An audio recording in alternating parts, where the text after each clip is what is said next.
If you're cycling regularly, but the fat isn't shifting and the weight's staying the same or it's coming down slower than you go up the local hill climb, then this video is for you. I've been coaching for over 30 years and I have seen the nonsense that the marketing experts throw out there. It's not your fault, it's just your age. Look, that's rubbish, okay? Today, I will share with you drills, timing and actions that work. They work because I've used them with hundreds of clients over the years.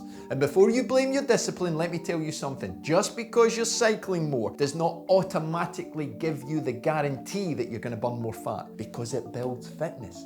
But fat loss comes from controlling the systems around the training. The three things that I will share with you today will work. What you've got to understand is steady riding, those long rides that you do, they're great for fitness, but they don't prepare you for the metabolic disturbance that you need. And that's the thing, long rides fatigue you because most people, they're not fueling that well on the bike, so they get hungry afterwards, and over a period of time between the next ride, they eat more than what they've actually burned in that ride, and they're still feeling fatigued. So, periods of shorter workouts. I've got riders that do one whole week short attack, what I call fat attack weeks, whereby we keep the workouts at 45 to 50 minutes.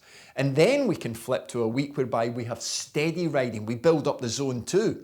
It works because they have got more focus on fueling on the bike and obviously building up performance. Anyway, the idea is, you just got to create metabolic spark because your body gets used to things really quickly. And when it does, the adaptation loses its punch.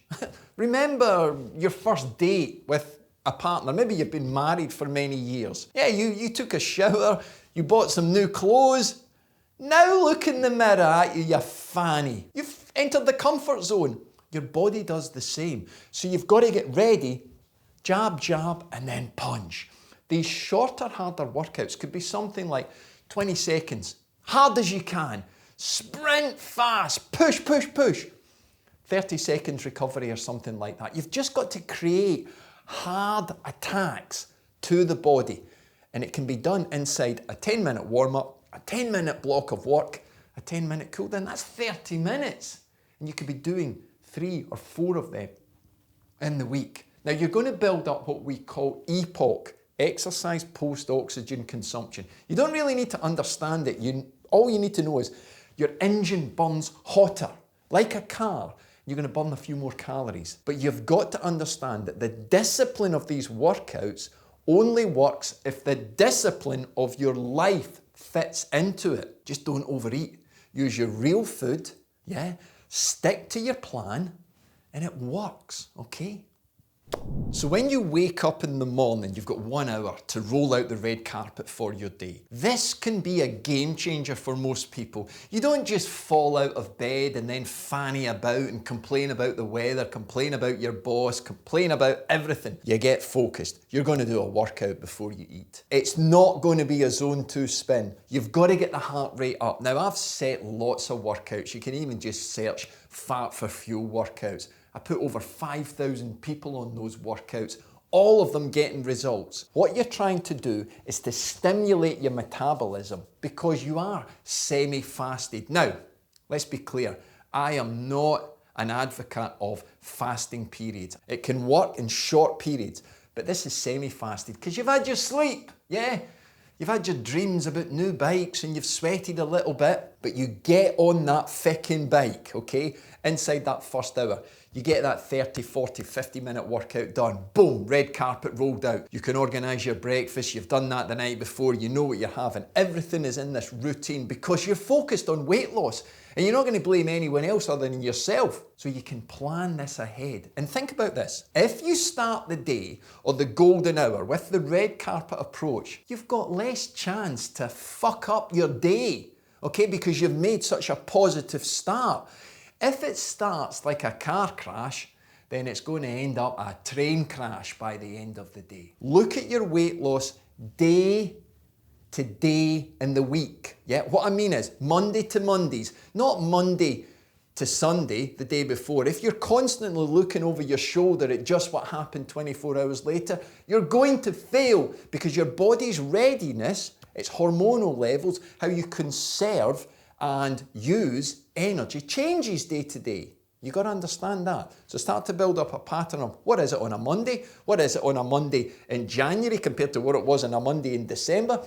These types of longer approaches help you because you're not in a rush. Remember that. You're not in a rush.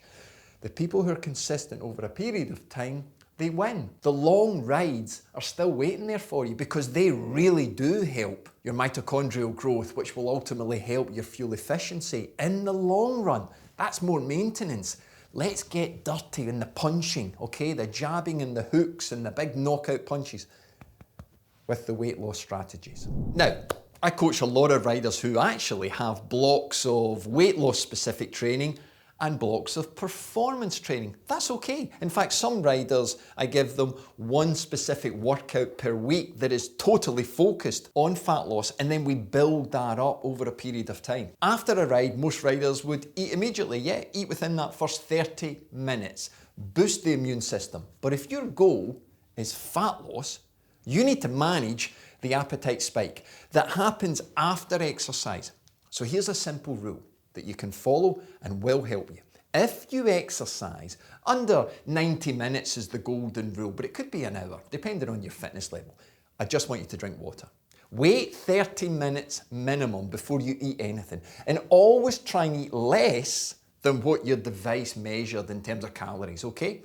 During the workout. Let your body stabilize. That's your rule. You need to understand all the physiology that's going on all the time.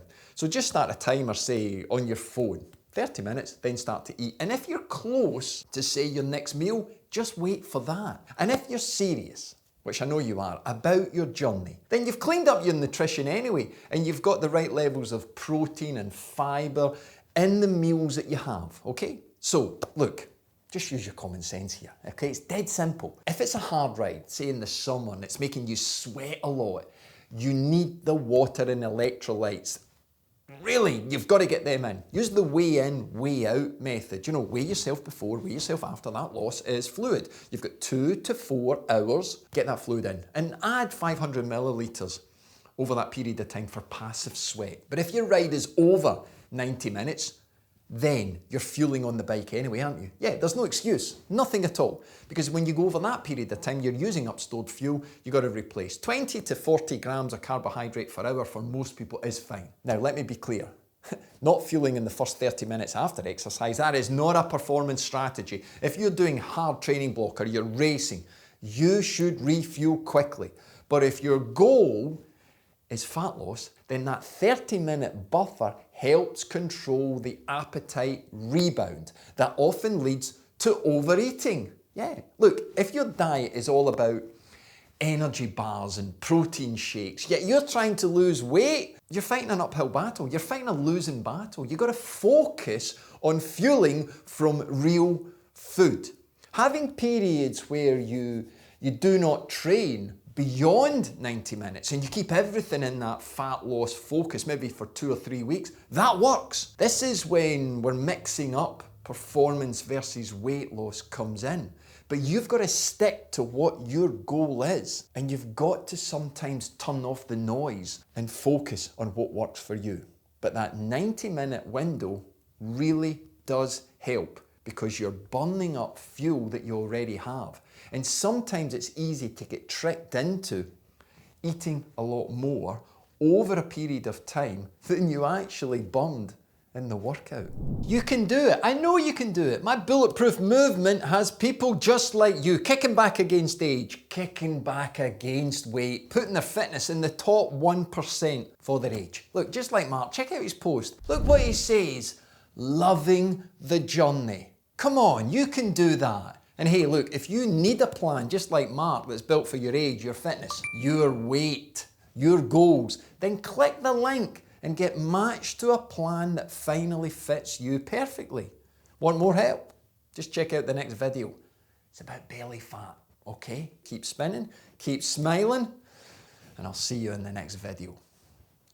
A bit leaner.